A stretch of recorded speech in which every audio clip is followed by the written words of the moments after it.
Even though they are now in the middle of a ceasefire, the conflict between Israel and Hamas over the Gaza Strip is far from over, and some of the people on the front lines are American citizens. Roughly 1,000 American citizens serve in the Israeli army. 2 American citizens were killed in action last month in Gaza. Today, WIAT 42 News reporter Parrish Allman spoke with an Israeli soldier who has ties to Alabama. That's right, Trent and Sherry. Eitan Morgenstern actually grew up in Alabama from 4th grade until he graduated high school. He was called up from reserve duty last month to defend Israeli communities along the Gaza border. He was only just released from duty, and he was able to talk to me on Skype from Israel today. Eitan Morgenstern lives in Israel now, but he grew up in Montgomery. I'll tell you what, first of all, it's been a great talking point for me throughout my entire life since.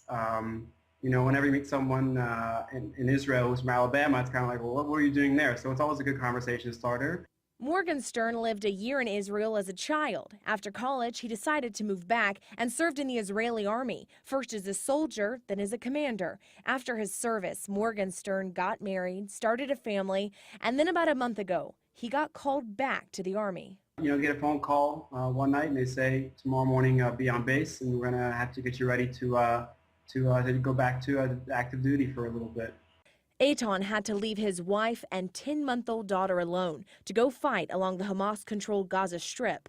On the one hand, you're proud and excited to be part of an effort to really defend the Israeli people. On the other hand, it's really difficult to leave your wife and daughter behind. They're obviously worried. You don't know if it's going to be the last time you say goodbye to them. Morgenstern is a dual citizen of Israel and America, and he fought beside other Americans who came to Israel to fight for the country. They picked up and changed their lives because they believed in something. I think that's something that America is, definitely identifies in American culture. I think to say, I have a dream, I have a thing I want to do. It's important to me. It's maybe bigger than me. I'm going to go for that.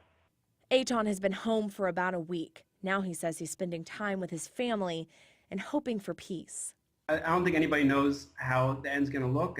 But I know that I want peace and Israelis want peace. We don't want to be caught up in the middle of our lives to war, and we want to live normal lives like anybody else.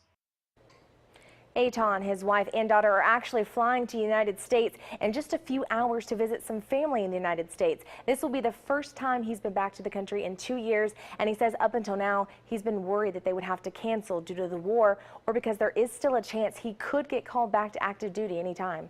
In the studio, Parrish Allman, WIT 42 News, coverage you can count on.